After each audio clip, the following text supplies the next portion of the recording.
Hi friends, welcome to Poppy's kitchen. இன்னைக்கு நம்ம என்ன ஸ்நாக்ஸ் பண்ண போறோம்? Easy peasy milk pudding. எப்படி பண்றதுன்னு பார்க்கலாமா?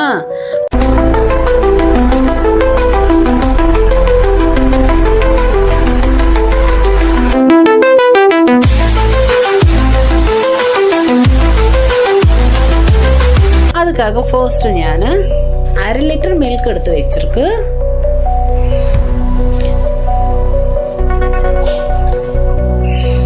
அதுக்கப்புறம் 7 ஸ்பூன் கார்ன்ஃப்ளவர் எடுத்து வச்சிருக்கு. வச்சிருக்கோம்.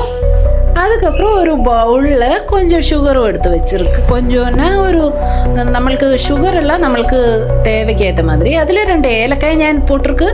அதுக்கு கொஞ்சம் டியூட்டி ஃப்ரூட்டி எடுத்து வச்சிருக்கு. அதுக்கப்புறம் இந்த கார்ன்ஃப்ளவர்ல ഞാൻ கொஞ்சம் கொஞ்சமா மில்க் ஊற்றி அது கொஞ்சம் மிக்ஸ் பண்றோம். ഞാൻ பவுடர் பண்ணி வச்சிருந்த சுகர் ஏலக்காய் பவுடர் அதுவும் இந்த மில்கில் ஆட் பண்றோம். அதுக்கப்புறம் அந்த கார்ன்ஃப்ளவரை இதுல போட்டு நல்லா மிக்ஸ் பண்ணிட்டு இது பண்ணிட்டே இருக்கணும். கட்டி ஆகாம நம்ம அப்படியே விட்டுட்டேன்னா உடனே கட்டி ஆயிடும். அவ்வளோதான், ரெடி ஆயிடுச்சு. அதுக்கப்புறம் ஒரு பவுலில் ഞാൻ கொஞ்சம் பட்டர் தடவிட்டு அதில் ஊற்றுறோம். இதுலேயே ഞാൻ ஃபுல்லாக கொஞ்சம் டூட்டி ஃப்ரூட்டி போட்டிருக்கு. அந்த பாத்திரத்துலேயும் கொஞ்சம் டூட்டி ஃப்ரூட்டி போட்டிருக்கு. இப்போ ஃபுல்லாக இதில் போட்டுட்டு நல்லா லெவல் பண்ணுறோம். ஏதாவது பாதாம் கேஷ்யூ அது மாதிரி கூட போடலாம். ഞാൻ இதில் ஒரு ஸ்பூனில் கொஞ்சம் பட்டர் தடவிட்டு மேலே தடவி விடுறோம்.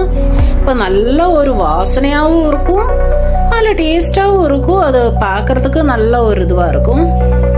ரொம்ப டேஸ்டா இருக்கு. நம்ம ரொம்ப நிறைய இன்கிரீடியன்ஸ் எல்லாம் இல்லைன்னா கூட நல்ல ஈஸியான ஒரு புட்டிங், எல்லாருக்குமே டக்குன்னு செய்யற மாதிரி ஒரு புட்டிங் நம்ம ஈஸியா செய்யலாம். இதெல்லாம் நல்லா லெவல் பண்ணிட்டு ഞാൻ எடுத்து ஃப்ரிட்ஜில் வைக்கிறோம். ஃப்ரிட்ஜில் வச்சு கொஞ்ச நேரத்தில் ரெடி ஆயிடுச்சு. சைடெல்லாம் கொஞ்சம் நம்ம ஒரு கத்தி ஏதாவது வச்சுட்டு லைட்டாக ஒன்று இது பண்ணாலே போதும், வந்துடும். அவ்வளோதான், ரெடி ஆயிடுச்சு. நல்ல கலர்ஃபுல்லான நல்ல டேஸ்டியான ஒரு மில்க் புட்டிங் ரெடி ஆயிடுச்சு. ஈஸி மில்க் புட்டிங் ரெடி ஆயிடுச்சு. கட் பண்ணும் போதே தெரியும், நல்லா ரொம்ப ரொம்ப சாஃப்டா இருக்கு, நல்ல டேஸ்டியாவும் இருக்கு. நீங்களும் ட்ரை பண்ணி பாருங்க. நீங்களும் ட்ரை பண்ணி பார்த்துட்டு கமெண்ட் பண்ணுங்க. Please like, share and subscribe.